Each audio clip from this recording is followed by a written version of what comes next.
안녕하세요. 자리TV입니다. 여러분들은 자승자박이라는 사자성어를 아시나요? 자승자박이란 자신이 한 일 때문에 자기 자신이 발목을 잡힌다는 뜻인데요. 바로 메디슨 선수를 위한 말인 것 같습니다.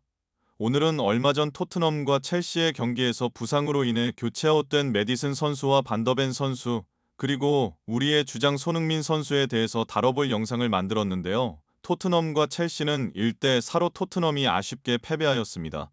이로써 토트넘은 8승 2무 1패로 시즌 첫 패를 달성하여 리그 2위로 머물러 있는데요. 토트넘과 첼시전의 패배의 이유는 경기 초반 로메로 선수의 퇴장에 더불어 메디슨 선수의 부상, 반더벤 선수의 햄스트링 부상 및 우도기 선수의 퇴장으로 9대 11으로 경기를 진행했고, 그 와중 주전 센터백 2명이 없으니 경기가 제대로 진행될 리 없었습니다.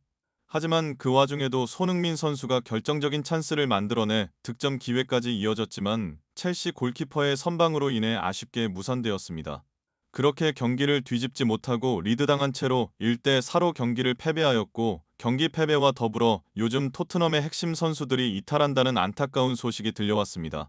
우선 로메로 선수는 레드카드 징계로 3경기 결장을 해야 하고, 우도기 선수 또한 옐로카드 누적으로 인한 1경기 출전 금지 징계를 받았습니다. 이 두 선수는 그래도 몇 경기 이후에 다시 볼 수 있는데요. 나머지 선수들이 큰 고민입니다. 우선 반더벤 선수는 최소 3개월 이상 부상 치료에 전념해야 할 것이라는 의견이 대부분이었는데요. 오늘 선수단 훈련 사진을 보니 3개월까진 가지 않아도 될 것 같으며, 손흥민 선수가 있는 훈련장에 웃는 얼굴로 모습까지 보인 상태이니 그리 큰 걱정은 하지 않아도 될 정도인 것 같습니다.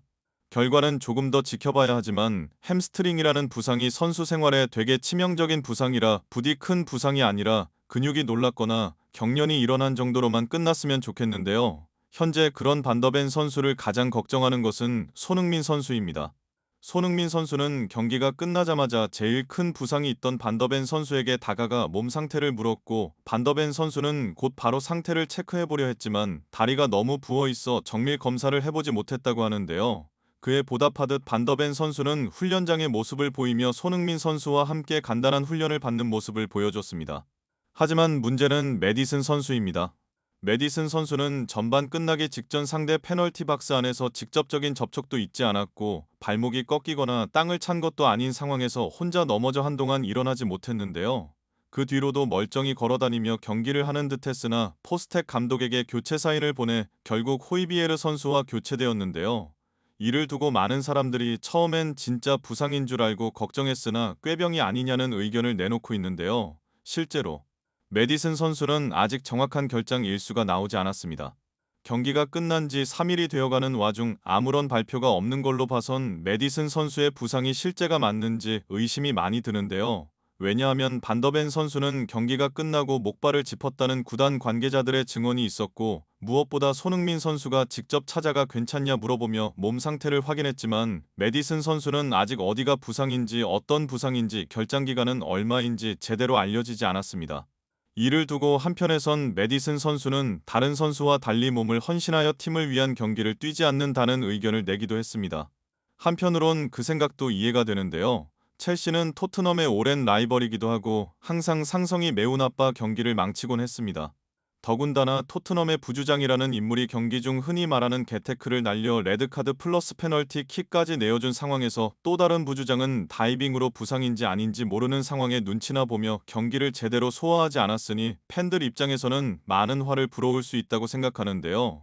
그와 다르게 손흥민 선수는 주장의 면모를 제대로 보여주며 9대 11 경기에서 공조차 제대로 오지 않는 상황에 90분 내내 전방 압박과 스프린트를 수십 차례 선보이며 팀에서 제일 힘든 포지션임에도 불구하고 가장 많은 노력을 하였습니다. 손흥민 선수는 9대 11로 불리한 상황에서도 어떻게든 공을 잡아 유효 슈팅까지 만들었고, 그마저도 상대방의 선방이 없었으면 팀을 최소 무승부로 만들 수 있는 골든볼이었습니다. 여기서 만약 메디슨 선수가 팀을 위해 조금 더 노력하고 헌신했다면 결과가 조금은 다를 수 있었을 텐데, 토트넘의 부주장을 할 수 있을 능력이 되는지 다시 한번 생각하게 되는데요. 포스텍 감독마저 경기를 포기하지 않았기 때문에 두 명이 퇴장당하고 주전 수비수가 없는 상황에서도 라인을 끌어올려 경기를 지는 한이 있어도 승리가 보이는 전술을 행하며 토트넘은 감독과 선수단 모두 멋진 경기를 보여주려 했습니다. 포스텍 감독은 평소 손흥민 선수를 굉장히 아끼는 걸로 유명한 감독인데요. 손흥민 선수의 컨디션을 관리하기 위해 항상 경기 시작 70분에서 늦어도 80분 안에는 무조건 빼며 상대가 강한 압박이나 위험한 태클을 하는 팀이면 애초에 출전을 잘 안 시키는 감독입니다. 그런 감독이 토트넘 팬들을 위한 열정을 보이며 팀을 어떻게든 하나로 만들어 팬들이 원하는 장면을 만들어주려 했지만 이번 경기에선 매디슨 선수가 부주장으로서 제대로 된 면모를 보여주지 못했다고 생각합니다. 포스텍 감독은 토트넘의 팀 자체를 바꾸려는 노력을 시도하여 현재까진 성공적인 모습을 보여줬지만 이런 식으로 감독의 지시를 따르지 않거나 빼낼 궁리만 하는 선수는 포스텍 감독이 매우 좋지 않게 보는 경향이 있어 자칫하면 매디슨의 부주장 자리가 위태로울 수도 있습니다. 또한 현재 히샬리송도 부상으로 스쿼드에서 명단 제외가 되었는데요. 히샬리송은 골반 쪽 문제가 있어 수술을 받는다고 전해졌습니다.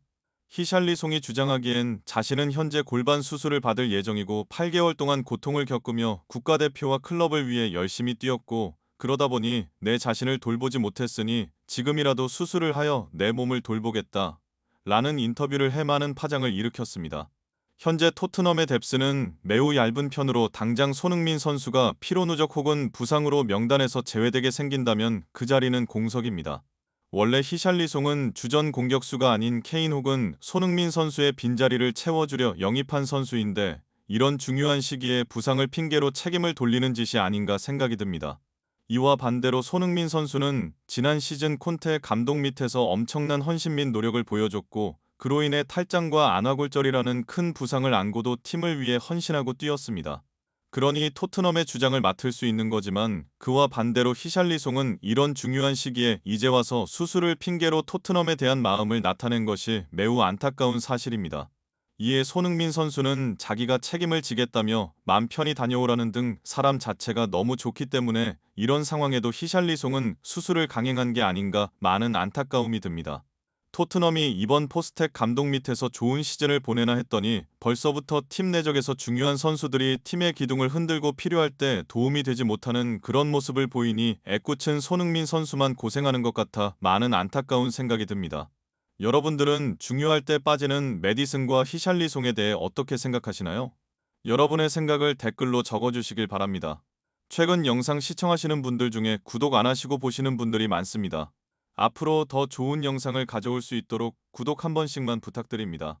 여기까지 자리TV였습니다.